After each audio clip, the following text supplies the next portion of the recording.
Hey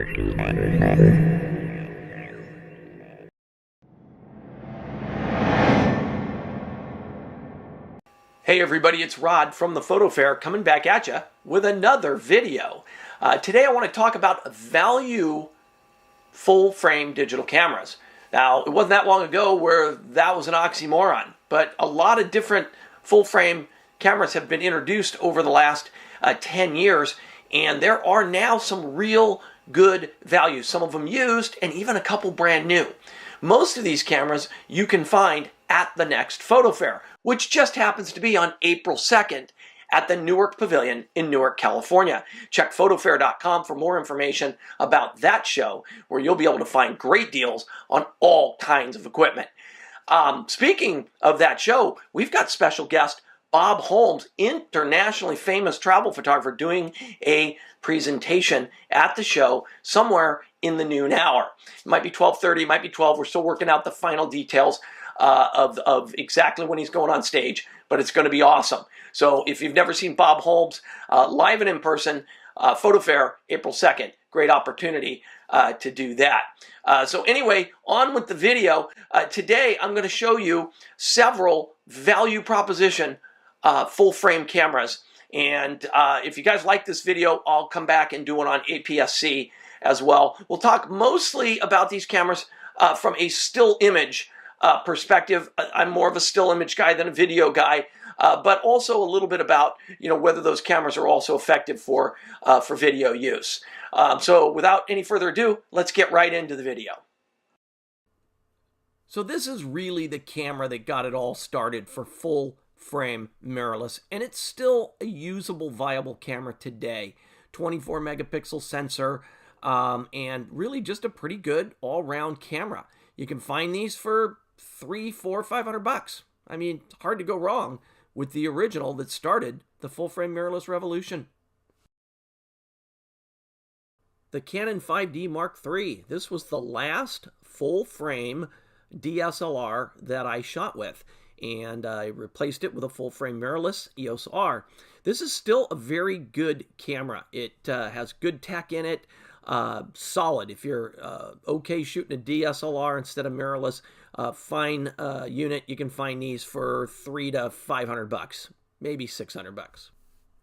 So the Nikon D610 was a step down from the cameras like the D750. Still a good camera, DSLR, 24 megapixels. You can find these for $500 to $600. So if you're in the Nikon system and you want to use your glass, but you want to go full frame, this could be a great option.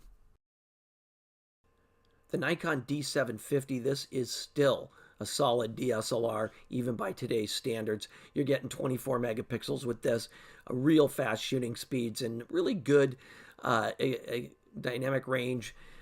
Just a solid one. Probably looking more around $600, $700, $800 for the body on this one. The Sony a7 II.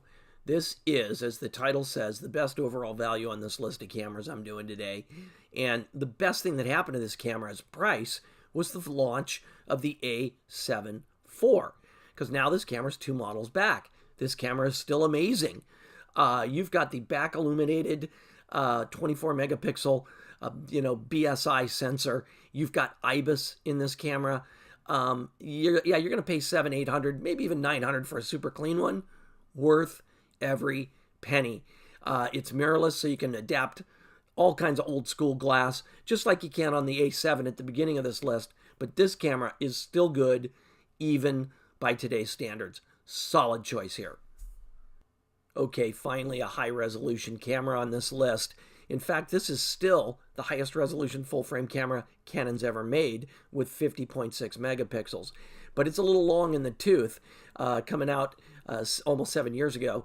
But Canon has discontinued it and closing it out brand new for $1,250. Used ones have now plummeted well under $1,000. So if you just want super high resolution, you're willing to give up dynamic range and processing power and shooting speed, this is your ticket in the budget world. So the Canon EOS RP, this camera is still available brand new, body only, from Canon for under $1,000. So it makes this list even buying a new one. Used, you can probably save 100, 200 bucks, or maybe you get some accessories thrown in or something. But it's still a good value, and it's the newest camera on the list here. So you get 26.2 megapixel sensor, same sensor that's in the Canon 6D. It's mirrorless, takes all the new RF glass, easily adaptable for all the vintage stuff. This is a great camera, almost as good a value as that Sony a7 II. Okay, again, back to a DSLR again. Canon 6D and 6D Mark II, I lumped them together. Price range about $500 to $1,000, with the Mark II version being closer to $1,000 and the original down around $500. You got 20.2 megapixels on the first camera, and the later model had 26.2. These are decent, solid DSLR full-frame cameras. Nothing real exciting. I prefer mirrorless, but if you have a big Canon EF lens setup, this could be a great way to jump into full frame.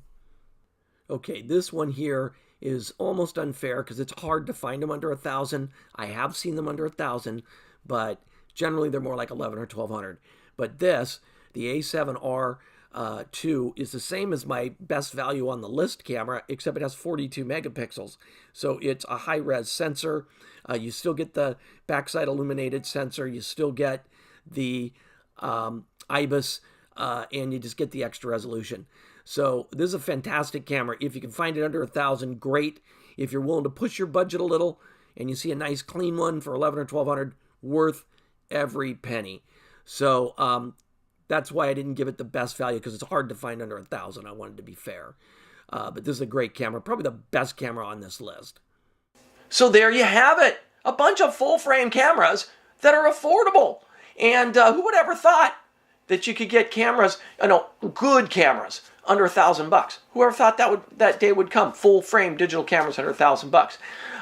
But there they are, and I can almost guarantee every one of these will probably be at the PhotoFair on one of the vendors' tables. We've got a big, full house show coming in here. That hall's going to be stuffed full of gear. Again, that's photofair.com. The show is April 2nd at the Newark Pavilion in Newark, California. Until the show or the next time we meet on YouTube, thanks for watching.